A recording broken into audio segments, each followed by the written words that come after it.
Bonjour à toutes, bienvenue dans cette nouvelle émission sur notre podcast de Féminité en conscience. Alors, je suis très heureuse de démarrer la nouvelle saison de notre podcast cet automne, automne 2022, avec Nadège Atlan. Bonjour Nadège. Bonjour Corinne. Bonjour, je te remercie d'avoir accepté mon invitation. Alors, je crois que tu es en direct avec moi du Québec, c'est ça? Oui, Tu es exact. là. Alors, aujourd'hui, je te reçois pour qu'on parle ensemble de guérison du féminin, puisque c'est vraiment un sujet que j'ai à cœur sur le podcast. Et on va échanger ensemble avec toi sur la guérison émotionnelle et notamment dans le cadre euh, du chamanisme et donc de cette corde que tu as à ton arc ou de cette lignée, de cette tradition. Tu me diras un petit peu comment tu le vis pour toi puisque tu es enseignante de la roue de médecine et tu es également thérapeute, donc tu reçois en privé les personnes et notamment beaucoup les femmes. Et je crois que ça fait aussi de nombreuses années que tu pratiques et je sais que tu viens en Europe régulièrement aussi donner des Oui. stages et que tu donnes aussi au Canada. Alors, est-ce que tu pourrais nous en dire un peu plus pour qu'on commence ton parcours, comment tu es arrivé à cette tradition chamanique et à faire ce que tu fais aujourd'hui? Bon, merci Corinne, je suis heureuse d'être ici avec vous. Alors, avec tout le monde qui écoutera aussi. En fait, je pense que je viens d'un lieu en dedans de moi où depuis toute petite, j'ai la croyance profonde que tout peut se guérir. Et donc, c'est comme si mon parcours de vie, ça a été d'approcher des façons de faire, de trouver, d'essayer pour voir par quel chemin est-ce qu'on passe pour faire nos guérisons, qu'elles soient physiques, émotionnelles ou spirituelles. Et sur ce chemin-là, quand j'avais la jeune vingtaine et que j'étais dans un espace où j'ai beaucoup cherché dans mon corps, au niveau psychologique, au niveau mental, pour guérir moi-même, évidemment, hein, c'est ce qu'on appelle le le guérisseur blessé, c'est-à-dire la personne qui doit faire son chemin, ben, j'ai rencontré tout l'aspect, on va dire, de la spiritualité qui était vraiment essentiel pour moi, pour ma guérison. Et c'est la route de médecine, en fait, qui s'est présentée sur mon chemin parce que c'est le langage de la terre où j'habite. Mhm. Oui.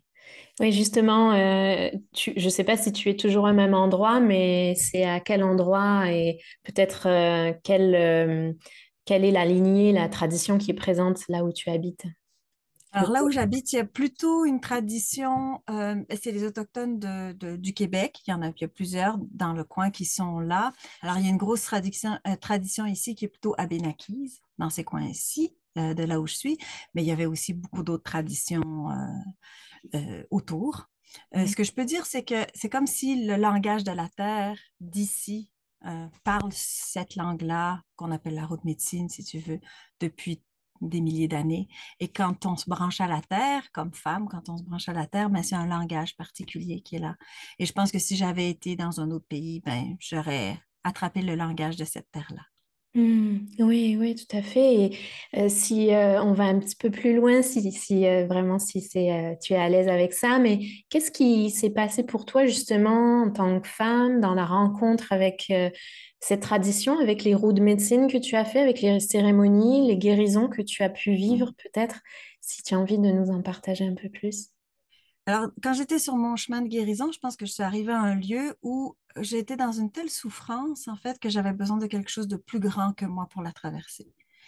Et c'est un soir d'un appel du cœur où j'ai dit, ben, j'ai besoin de plus grand que ça. Et ben, c'est comme si l'univers m'avait entendu et a mis sur mon chemin une femme médecine qui était une métisse autochtone. Moi, je ne suis pas autochtone, mais elle a accepté de me prendre. J'ai passé plusieurs années auprès d'elle à apprendre différentes sortes de routes de médecine, mais surtout à travailler sur moi-même avec la route de médecine comme guide.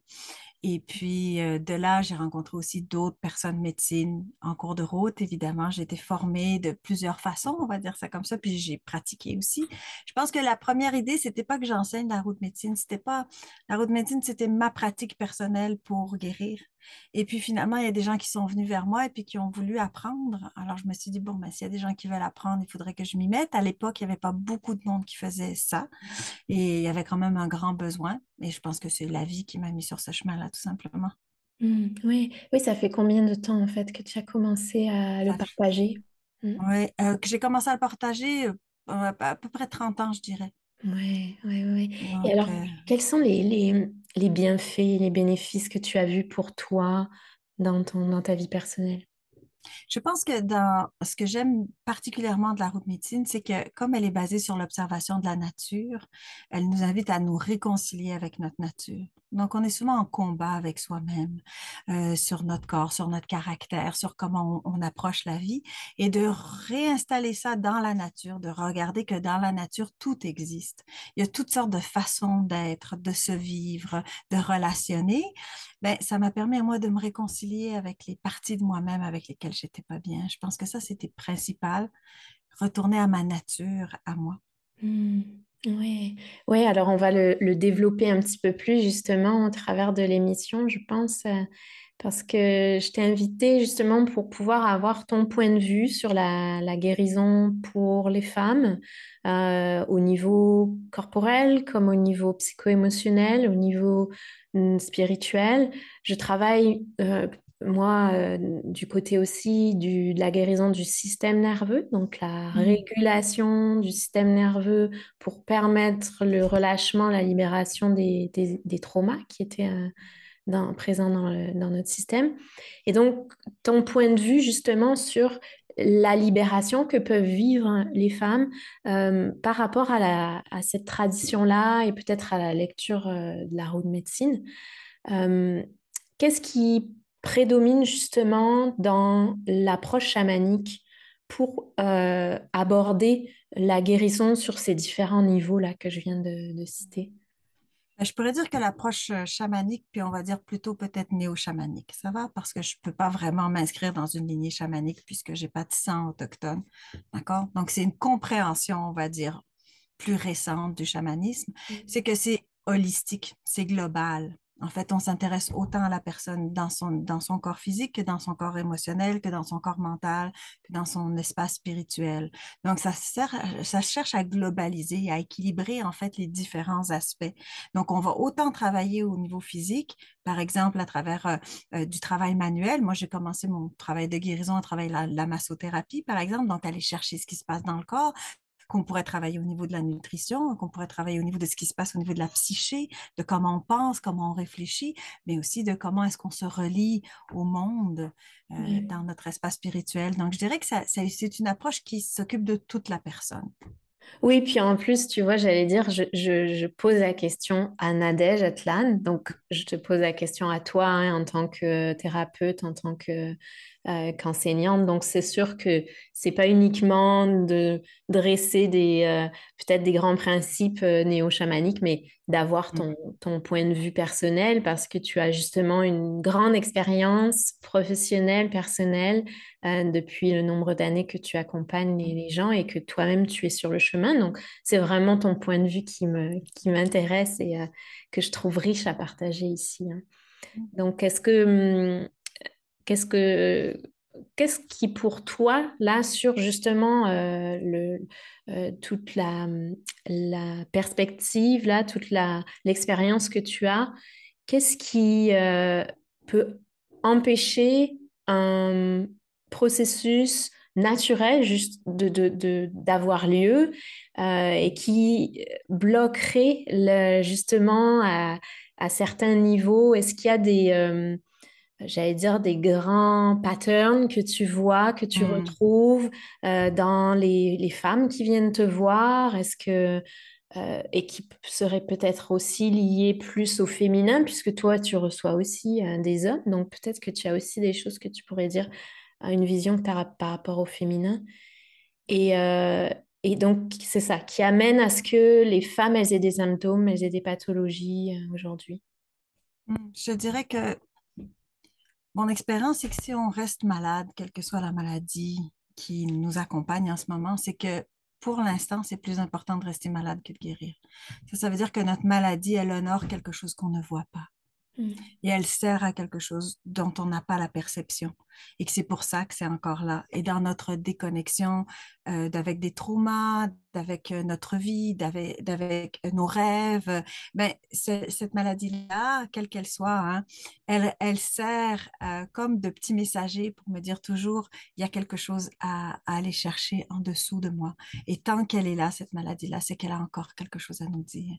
Et même si c'est inconfortable, et même si c'est souffrant, parce qu'être malade, c'est souffrant souvent, eh bien, c'est comme s'il fallait apprendre à regarder derrière à quoi ça sert.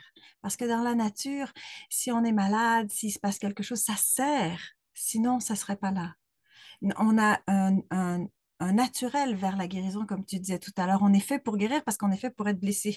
La vie, c'est difficile. On va être blessé, on va tomber, on va avoir des expériences difficiles. Donc, on a ce qu'il faut à l'intérieur de nous pour guérir. Et Mm. donc, si on guérit pas, c'est qu'il y a un dessein, il y a une raison qu'on voit pas encore. Mm. Et je pense que toutes les approches qu'on peut avoir nous aident à aller nous approcher de cette raison, de ce sens-là, si tu veux, que peut avoir la maladie. Et qu'une fois qu'on l'a trouvée, la maladie n'a plus de sens. Mm. Et la Oui. guérison retrouve son sens à ce moment-là. Oui.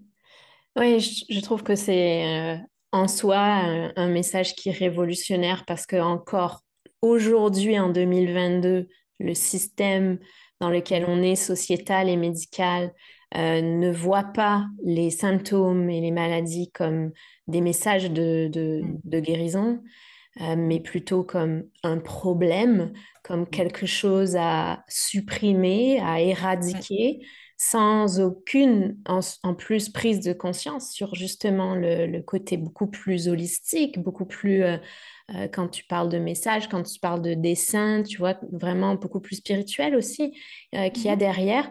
Donc, il n'y a aucune capacité pour les gens, en tout cas, il n'y a aucun soutien dans le système traditionnel, hein, comme je viens de dire, oui, d'accompagner les gens à grandir de ça et donc à mm, avancer dans leur vie au lieu de rester bloqués finalement. Et puis là, je parle donc de façon générale, hommes et femmes.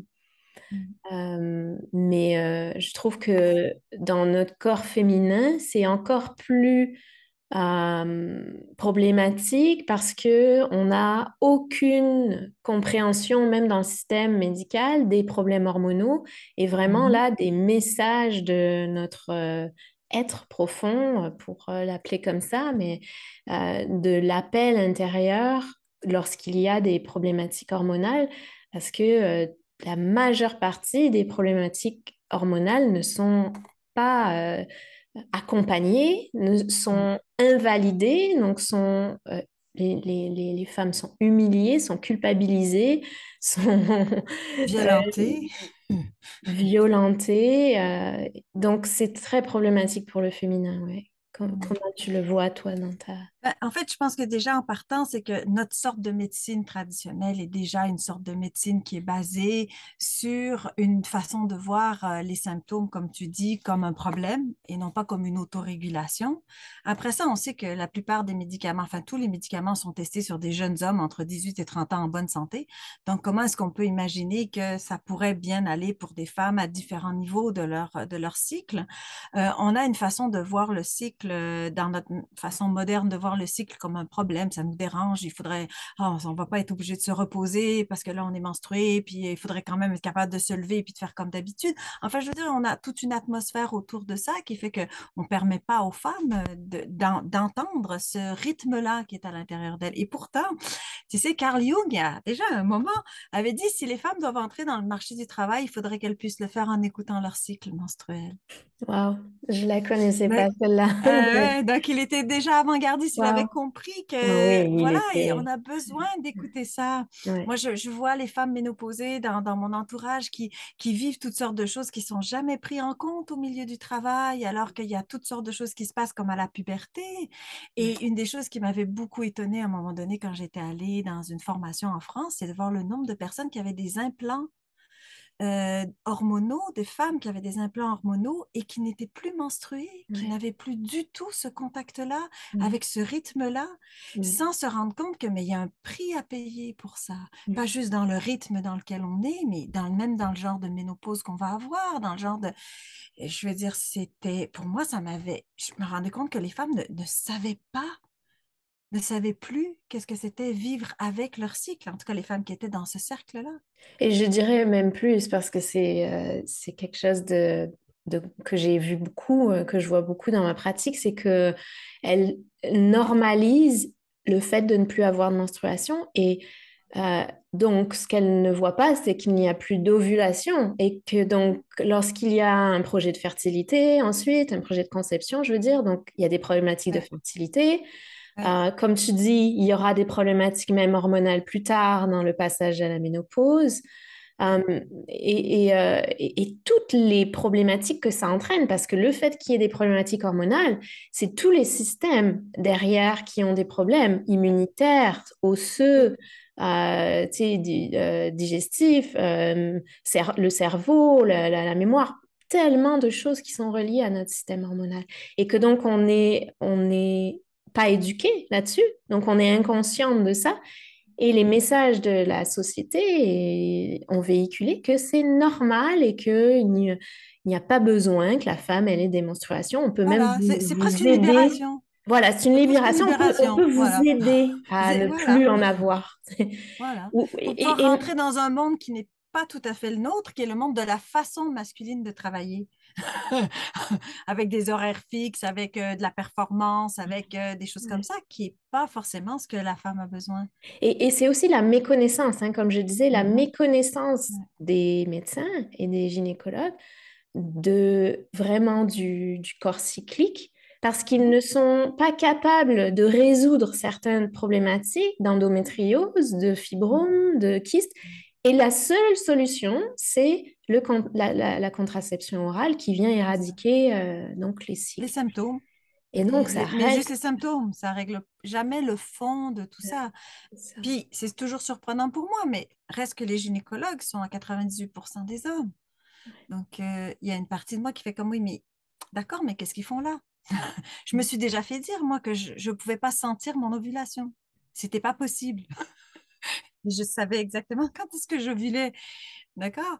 Et j'ai des clientes qui se sont fait dire par des gynécologues, oh, si j'étais vous, moi, j'arrêterais mes menstruations tout de suite, hein, vous avez fini, vous n'avez pas d'enfants, ou alors vous avez fini vos enfants, on pourrait arrêter ça tout de suite. Qu'est-ce que Mhm. c'est que ce langage-là? Je Mhm. veux dire, est-ce qu'on dirait ça si c'était une question de, oh, on va vous éradiquer vos éjaculations, vous n'en avez pas besoin. C'est comme, qu'est-ce que c'est ça? Donc, je pense qu'il y a vraiment une déconnexion de la nature elle-même. Et je pense que tout ce qui a rapport pour moi dans la route médecine, c'est retrouver sa nature, c'est se réconcilier à nouveau avec sa nature plutôt que s'en éloigner. Parce que je pense qu'on a un attrait, on va dire, maladif pour la modernité, Mhm. Mhm. pour la nouveauté, pour l'hypermodernité, pour tout ce côté-là Et de puis, la je dirais technique. la conformité aussi. Ah, ça, oui, ça, c'est une autre La histoire. conformité. Parce Oui. que, parce que c'est la société qui est dans un système patriarcal. Et donc, si on a l'impression de perdre ce sentiment d'appartenance, on n'existe plus. Enfin, ça vient toucher notre identité. Fait qu'il y a un grand besoin de conformité aussi pour les femmes, quoi, hein, dans ce qu'elles entendent, dans les messages, dans le rythme, les responsabilités, les rôles qu'il faut assumer pour Oui, faire partie du oui, groupe. Fait oui, que c'est pour moi un chemin, le chemin de retourner vers notre féminité et donc notre corps d'abord, notre physiologie cyclique et tout ça. C'est un chemin qui peut être difficile, enfin qui est courageux parce qu'il nous demande à un moment donné de se détacher de ces groupes-là et de oui. systèmes qui ne sont pas faits pour protéger notre féminité Mhm. finalement. Mhm. Mais passer ça, c'est pour ça que j'ai fait aussi un podcast pour vraiment partager aux femmes que il y a beaucoup de femmes, il y a beaucoup de ressources, il y a beaucoup d'outils pour nous accompagner dans ce chemin de récupération euh, de notre énergie féminine naturelle finalement, hein, parce que c'est quelque chose qui est en nous. C'est pas quelque chose qu'on a perdu ou que ou on n'a pas eu à la naissance. C'est un droit de naissance. Fait que Le c'est ça. monde en a besoin. Et Notre le, monde en et a le, besoin. et le monde en a besoin. Le monde, Et c'est oui. ça qui me touche aussi au travers de la tradition autochtones, c'est vraiment cette connexion à la mère-terre et donc à la polarité féminine, tu vois. C'est Mhm. vraiment ce que tu disais Mhm. à travers ça. Fait que peut-être que tu veux nous en partager un peu plus justement sur comment ça se passe, cette reconnexion à travers la route médecine. Mhm. Mais comme tu dis, c'est déjà pour les femmes de se reconnecter avec la terre-mère, c'est déjà quelque chose, Mm. de prendre conscience, mais pour tout le monde aussi, hein, de prendre conscience du sol qui est en dessous de nos pas, du fait qu'on est soutenu chaque jour, du fait des rythmes, du fait des cycles, comme tu disais, le cycle de la lune, le cycle des marées, c'est des cycles naturels. Et puis à force de vivre dans des maisons, de pas être éclairé par la lune, de pas passer assez de temps dehors, il y a beaucoup de ces cycles-là qui se retrouvent à être débalancés, la qualité de la nourriture qui est moins bonne, qui est moins riche, les sols qui sont appauvris, ça nous appauvrit nous aussi. Mm. Et donc, on a c'est un chemin, en fait. Je pense que c'est un chemin. Il faut le commencer à un moment donné ou à un autre. Il faut le commencer quelque part là où on est. Mais c'est cette idée-là de se réinscrire dans cette polarité-là féminine de la Terre et de trouver l'équilibre qu'on a besoin de retrouver avec les autres polarités, la polarité du Père-Ciel, par exemple. C'est des images, c'est des métaphores, on peut les voir comme ça, mais ça nous aide à guérir à l'intérieur de nous en se servant de la terre-mère comme métaphore, ne serait-ce que comme ça, guérir la mère, la femme, la fille, la grand-mère à l'intérieur de nous, de la même façon que en respirant de l'air, en étant dans le ciel, on guérit aussi les polarités masculines à l'intérieur de nous. Mm. Ouais. Mm. Est-ce que tu aurais justement un exemple que tu voudrais nous partager de ta vie à toi ou d'une femme que tu aurais accompagnée, d'une reconnexion comme ça qui aurait été euh, ouais, Hmm. Oui, marquante? Mm. c'est une bonne question. Je pense que, en fait, je le vois plutôt sur la durée que sur Mm. tu sais, la guérison. Oui, il y a des guérisons marquantes, on va dire ça comme ça, mais je pense que c'est un processus de se réconcilier avec soi-même, de se réconcilier avec comment on mange, de se réconcilier avec notre corps, de quoi il a l'air, de notre corps à travers ses cycles, de notre énergie à travers les différents cycles, de nos étapes. Je vois beaucoup de jeunes filles dans leur début de menstruation qui vivent des choses difficiles émotionnellement et corporellement et qui, comme tu le disais si bien, sont pas accompagnées. Donc, moi, je fais par exemple des rituels pour accueillir les jeunes filles dans leur première menstruation. Comme ça, ben, elles sont entourées de femmes qui ont plus d'expérience. Et puis, c'était à Mm. ça que ça servait, ce qu'on appelle les loges de lune, c'est-à-dire Mm. les endroits de femmes, les cercles de femmes. Ça permettait d'accueillir les jeunes filles, d'accompagner les femmes dans leur relationnel, et puis de profiter de la sagesse des femmes un peu plus vieilles et tout ça pour que Mm. les femmes sont les tisseuses des liens de la communauté. Ça a toujours été ça. Les femmes créent des liens, prennent soin des liens. Et Mm. donc, elles ont besoin d'endroits pour se ressourcer et elles Ouais. ont besoin de lieux pour explorer leur féminité. Et une des choses, c'était la loge de lune. C'était cet endroit-là où on se rencontrait pendant les menstruations pour se reposer, pour être créative, pour respirer, pour écouter nos visions intérieures. Et à partir de ces visions-là, ben voilà, on avait notre prochain mois de petits pas à faire. Et donc, je pense il faut le voir comme un chemin, comme une quête Mm. de retrouver pas à pas cette connexion-là avec le féminin sacré à l'intérieur de nous. Hmm. Oui, et c'est quelque chose que je voulais aborder justement avec toi, les rituels, les cérémonies, parce que c'est présent justement dans la tradition. Et ben voilà, tu as commencé à le mentionner. C'est vraiment des choses qui me touchent, que j'ai pu vivre, tu vois. Euh, J'aimerais que tu nous en parles un peu plus du rituel des premières menstruations, par exemple, ou de la cérémonie de, de- d'accueil, de célébration des premières menstruations, juste de comment toi tu l'animes, comment ça se Ouais. passe. Mm. Oui, la route matine, c'est basé sur l'observation de la nature. On a dit l'observation de la nature, c'est l'observation des cycles. Et à un moment donné, ben, il y a des cycles. On a de la chance, nous, les femmes, parce que nos cycles sont inscrits dans notre corps. On le sait quand est-ce qu'on devient femme. On a nos premières menstruations. C'est marqué dans le corps. Pour les hommes, c'est un peu différent parce qu'il n'y a pas ce moment-là exact qui dit, OK, je viens de passer du jeune homme à l'homme, là, du jeune garçon au jeune homme. Il n'y en a pas. C'est comme plus graduel et on ne peut pas dire, OK, à ce moment-là, est-ce que c'est la mue? Est-ce que c'est... Donc, il n'y a pas ça. Nous, on a cette chance-là. C'est marqué dans le corps. Et même chose pour notre sortie quand on va rentrer dans la grand-mère. À un moment donné, on n'a plus de menstruation. Et puis, c'est fini. Donc, on est passé à une autre étape. Donc, déjà, en partant, je pense qu'il faut reconnaître la chance que nous, on a. Reconnaître aussi que parmi les mammifères, ben nous, on a une ménopause. Et il y a possiblement que les baleines et les femmes qui ont des ménopauses.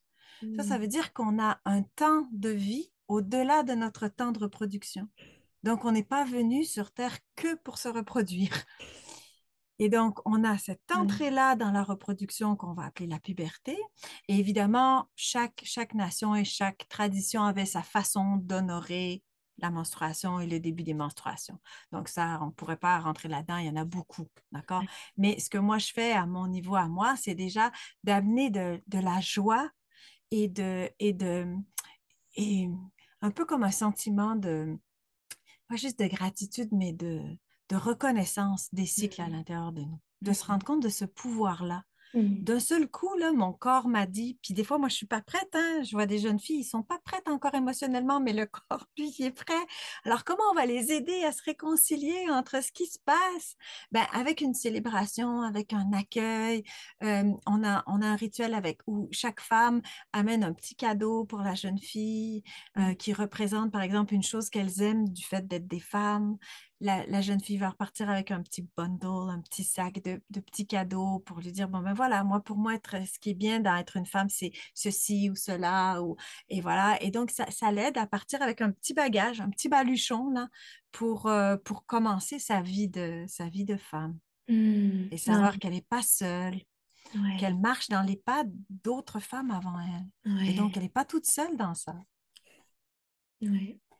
Ouais, c'est tellement important. Et ce qui me venait, c'est que dans la société occidentale dans laquelle on est, nous, tous ces rites de passage ont été perdus.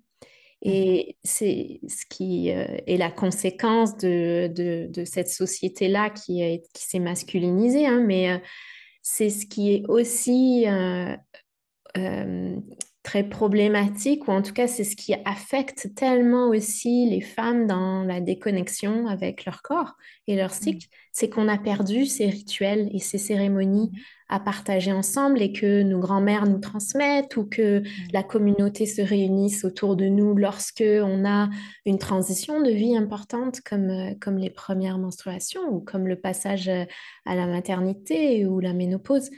Et justement, plus largement, là, comment tu le vois avec l'utilisation des rituels et des cérémonies dans cette tradition-là? euh, Comment tu pourrais nous décrire justement les bénéfices que ça apporte et l'importance à ce que peut-être nos auditrices, elles se tournent vers la recherche de rituels autour d'elles, dans leur village, dans leur communauté. Mhm. Je pense que les rituels ont toujours fait partie de la vie humaine, point. Hein? D'accord? C'est juste la modernité qui a mis tranquillement fin au rituel. Mais c'était pas, je pense pas du tout que c'était quelque chose relié au patriarcat. C'est juste la modernité Ouais. a éliminé les rituels, tout simplement. Donc, la religion avait certains rituels hein, qui servaient à ça aussi, hein, qui servaient à marquer les passages, hein, la confirmation, puis la communion, et puis tout ça. Donc, et la religion, elle servait à ça. Elle était quand même basée à l'origine sur des façons païennes de faire. Ça va? Et donc, on en a perdu, mais en fait, on en a besoin. On le ressent dans notre corps, qu'on se sent déconnecté du fait qu'on ne sait pas où sont nos rythmes. Et puis que ces grands passages-là, on les vit non accompagnés, justement, parce que c'est comme s'ils n'existaient plus. Mm. Mais c'est pas vrai, ils Mm. existent. On en a vraiment besoin. Donc, c'est cette idée-là de se réconcilier. Pour moi, c'est ça qui est le plus important, c'est de se Mm. réconcilier avec ce que nous sommes. C'est de consentir à la vie que nous avons, au corps que nous avons. Et les rituels, ils servent à ça, à marquer les moments très particuliers et à nous préparer aussi à la vie. Il y avait des rituels dans lesquels on pouvait passer 4 jours et 4 nuits sans manger et sans boire, hein, dans des Mm. rituels d'initiation. Ça fait que c'est difficile quand même. Mais la vie, elle est difficile. Et donc, si on nous prépare à travers des rituels encadrés, soutenus, à vivre des choses difficiles, quand les choses difficiles de la vie vont arriver, on va déjà se sentir plus compétent Mm. parce qu'on a déjà réussi à traverser des épreuves. Alors, on est dans une culture de la facilité, on est dans une culture du confort, on est dans une culture de ne pas avoir mal, étouffer les symptômes, pas sentir nos menstruations, prendre des anti-inflammatoires pour pas sentir. Tout ça, ça fait partie d'une société qui nous maladise, en fait, qui nous rend malades parce que plus assez forte intérieurement. Et donc, le but des rituels, c'était ça aussi, c'était de nous renforcer, de marquer les passages pour qu'on puisse se tenir debout à l'intérieur de nous-mêmes. Et donc, que ce soit des rituels mensuels comme à la lune ou bien des rituels plus particuliers de passage de 7 ans ou de 13 ans ou de menstruation, on a besoin de ces rituels-là parce qu'ils nous aident à vivre la transformation qui est inéluctable. On va se transformer. Ouais. Donc, soit on l'accompagne et on nous le dit, oui, oui, c'est normal ce que tu sens, oui, oui, bien sûr, tu es en train de te chercher, ben, c'est normal parce que c'est ça que tu es en train de vivre, ça va? Ben, soit on normalise tout ça et le rituel aide à normaliser ces étapes-là, ben, soit on essaie de faire fi de ces étapes-là comme si elles n'existaient pas, et là, ça va nous coûter très cher parce qu'on va se sentir déconnecté. Oui, tout à fait. Et c'est ça que la majeure partie d'entre nous vivent, hein, dans nos corps. Et je dirais que du coup, c'est aussi des choses qui s'accumulent parce que en tant que femme, dans un corps cyclique, on va vivre des transitions. Là aussi, comme tu disais, c'est inéluctable, hein. En tout cas, Oui, oui, ça fait partie de la nature. Et oui. pour moi, le chemin de revenir vers notre féminité, donc de restaurer ce lien avec notre féminité, c'est accepter avec courage d'accueillir de faire face, d'être face à face là, puis Ouais, c'est d'accueillir ça. les transitions et les transformations inéluctables que notre féminité va nous faire vivre Mm. et de faire, c'est un peu, j'ai l'image d'un ours, tu sais, ou d'un archétype animal, là. C'est un peu aussi des archétypes comme ça qu'on retrouve, hein, dans les traditions Mhm, chamaniques, mais d'accepter d'être face à la nature sauvage telle mhm, qu'elle est. Parce que notre mhm, corps féminin est complètement euh, relié, c'est même pas relié, il est la nature elle-même. mhm, Donc, il va passer par ces transitions-là et ça va être notre capacité ou notre volonté, je cherche le mot exact, mais d'être, de se mettre en accord avec ça, ou alors de lutter et de résister contre ça toute notre vie, en voilà. fait, parce qu'on n'a Voilà. pas le choix, en fait. Oui. On n'a pas le choix. Mais pour moi, là où ça va nous aider donc à traverser ça, c'est justement de se s'outiller, de se faire accompagner.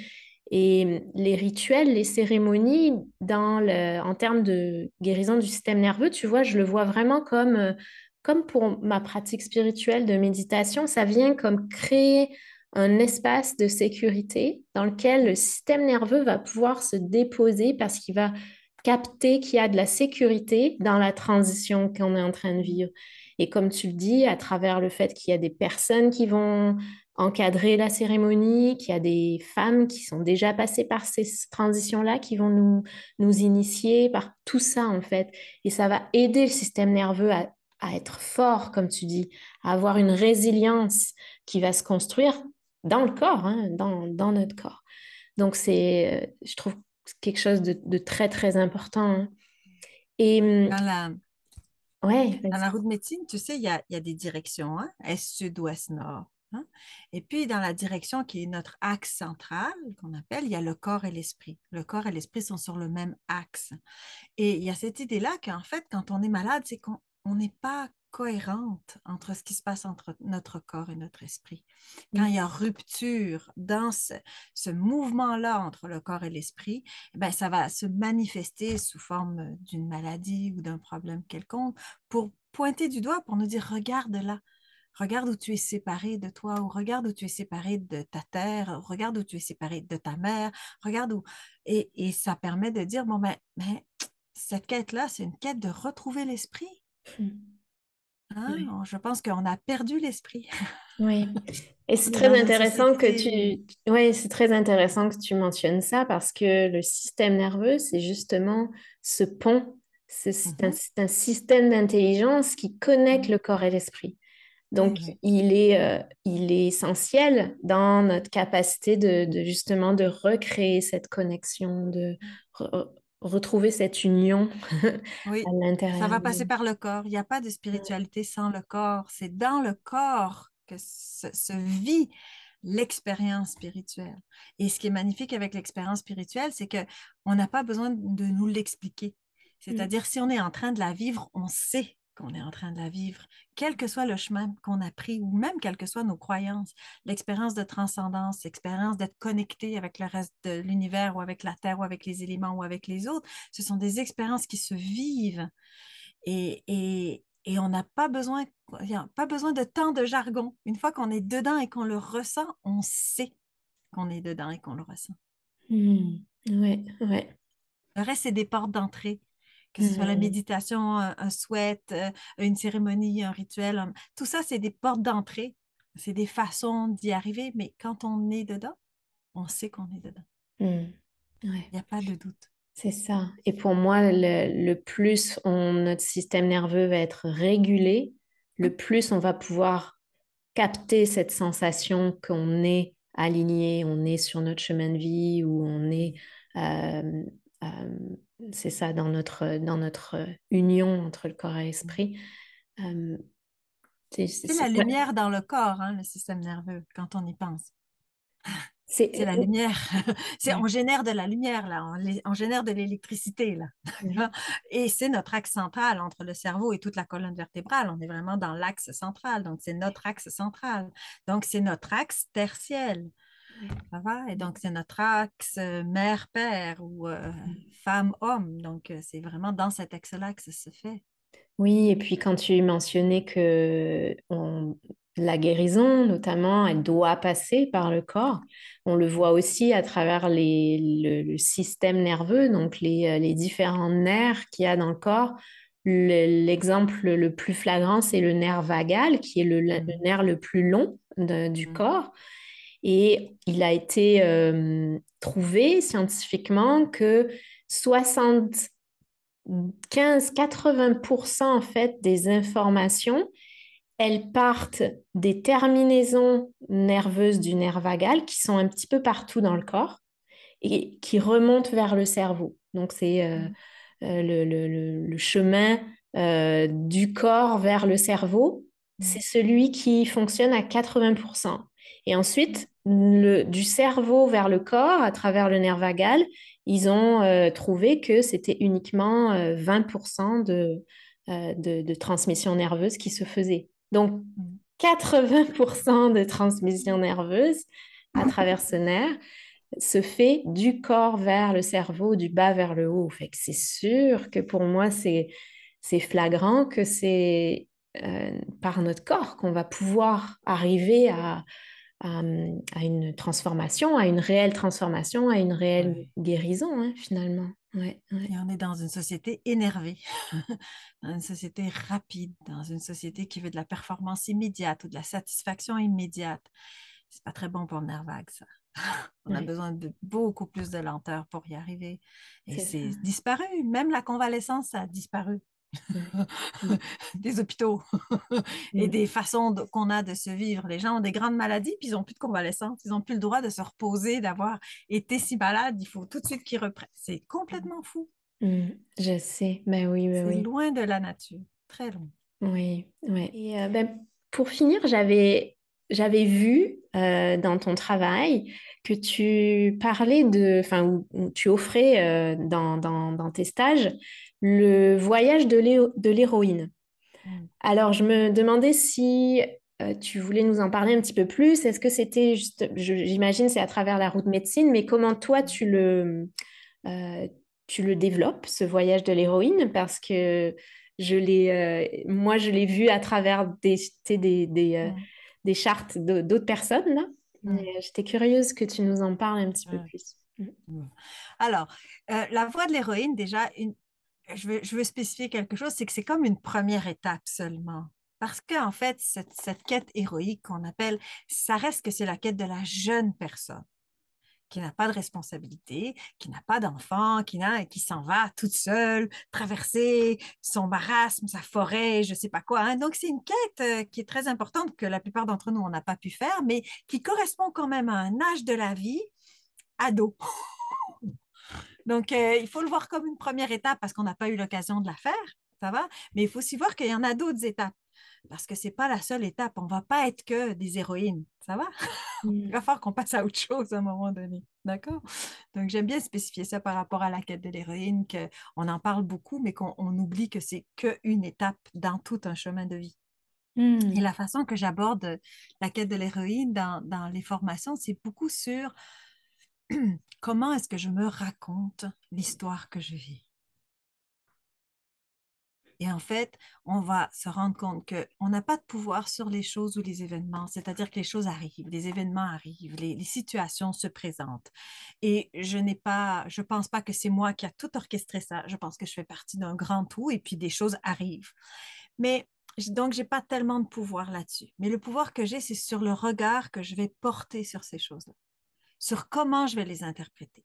Comment est-ce que je vais pouvoir transformer simplement dans mon regard, dans mon narratif, dans ma façon de dire les choses, cette épreuve-là en plutôt une initiation ou un rite de passage.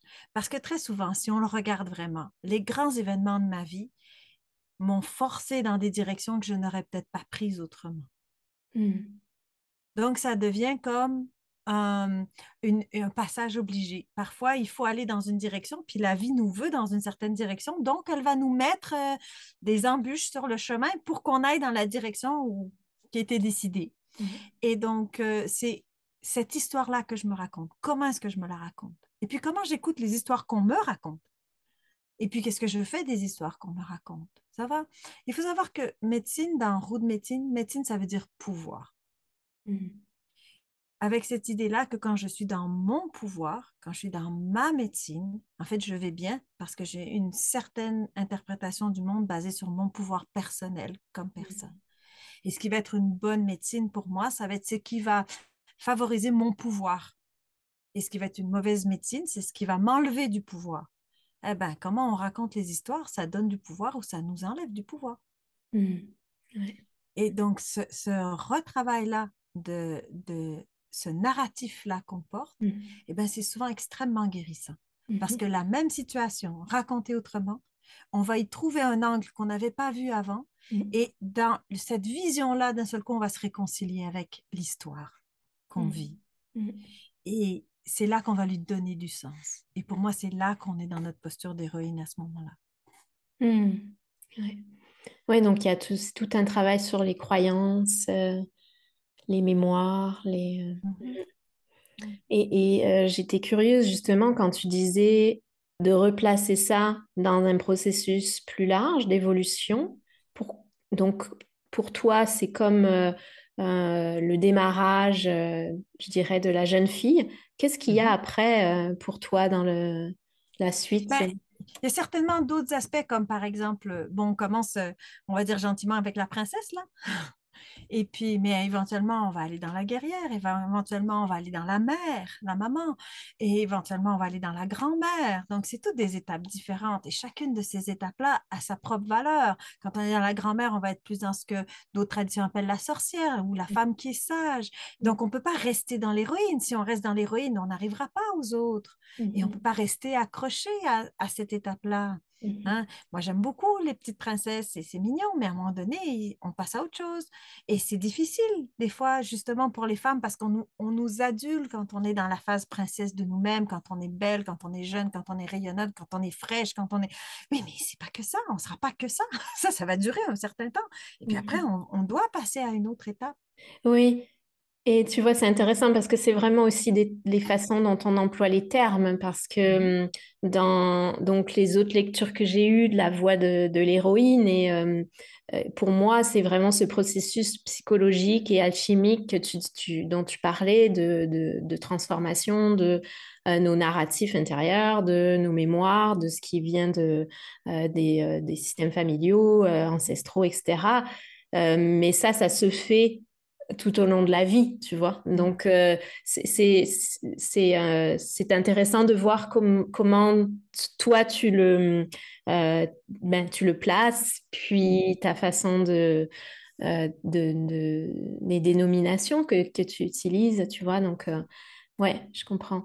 Mais donc, pour toi, après, dans d'autres phases de la guerrière, de la mère, tu vas Mm. utiliser d'autres D'autres processus. outils. Ouais. Oui, c'est ça. D'autres Ouais. outils et d'autres processus. Donc, on se dit que normalement, ben oui, ça va toujours nous accompagner. Si j'ai appris à regarder autrement Mhm. et à dire autrement, ça, c'est un outil qui reste, ça va. Ouais. Mais je suis plus, à un moment donné, je ne dois plus être dans l'épreuve physique et terrible de la quête héroïque. Je devrais être rendue à une autre étape parce qu'à un moment donné, ben, mon corps, il va pas suivre.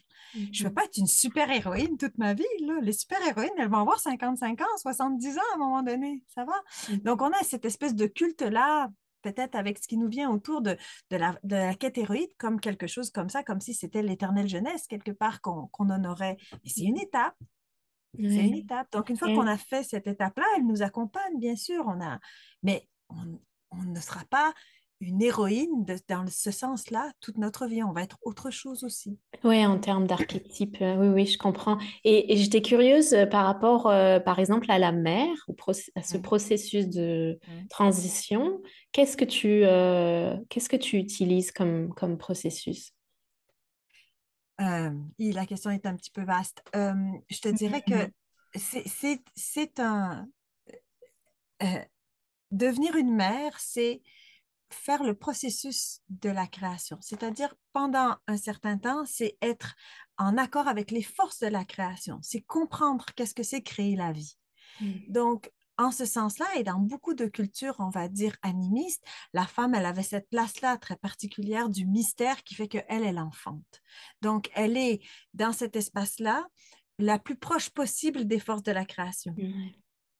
parce qu'elle vit comme la terre-mère qui génère et qui génère de la vie, elle le vit à travers son propre corps. Donc, je pense que c'est vraiment une ouverture par rapport à la création Mhm. et à notre alignement avec les forces de la création. Mhm. Mhm. Et je pense que ça nous relie automatiquement à toutes les femmes qui ont déjà eu des enfants. En tant Mhm. que mère, on peut s'asseoir à côté d'une autre maman. Moi, je me rappelle quand j'ai eu mes enfants, puis je pouvais être dans un parc, être avec mon enfant, avec une mère que je connais pas du tout, et on pouvait commencer à parler. Pourquoi? Parce qu'on sentait bien qu'on avait quelque chose en commun, d'avoir senti ça, d'avoir vécu ça, d'avoir sorti de notre ventre ce miracle-là de la vie.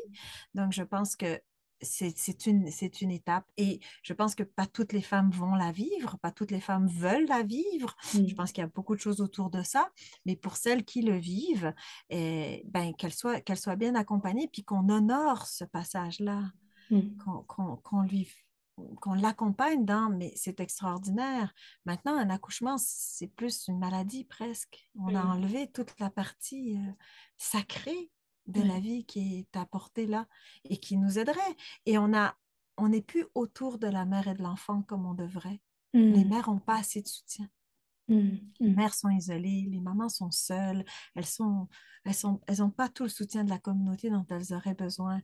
Et donc, c'est comme s'il y avait un changement qu'on pourrait faire dans notre société pour changer notre société, ce serait de ramener l'entourage autour de la mère et de l'enfant pour que les Mhm. mères puissent se sentir compétentes puis soutenues pour élever des enfants qui seront plus sécures affectivement, ces enfants-là qui feront des meilleurs demain.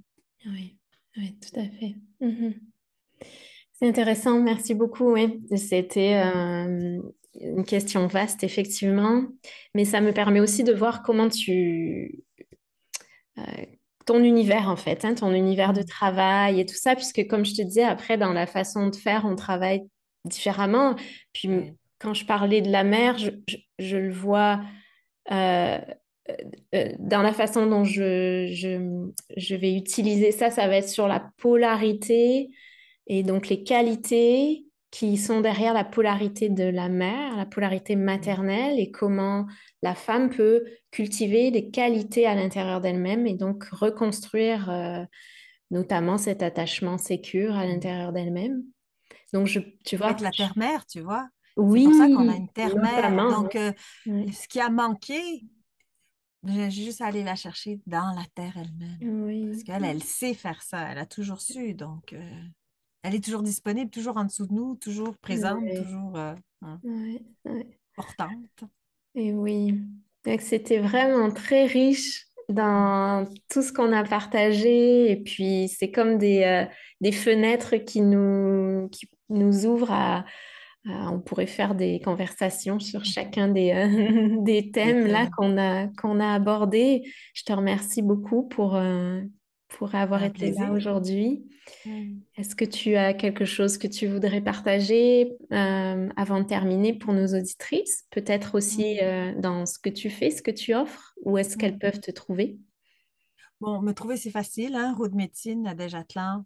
Vous tapez ça sur Internet, vous allez le trouver facilement. Ça, c'est pas compliqué. Ce que j'aurais envie de dire à nos auditrices, ce serait vraiment de, de réapprendre à vous faire confiance Hmm, et à sentir ce que vous sentez et que vous puissiez sentir, vous donner le droit de sentir et puis vous donner le droit d'écouter ce que vous ressentez parce que vous avez à l'intérieur de vous des sagesses que vous savez même pas.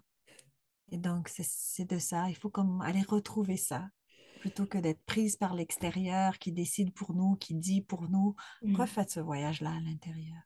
hmm. Il y a tout ce Oui, qu'il faut dedans. hmm.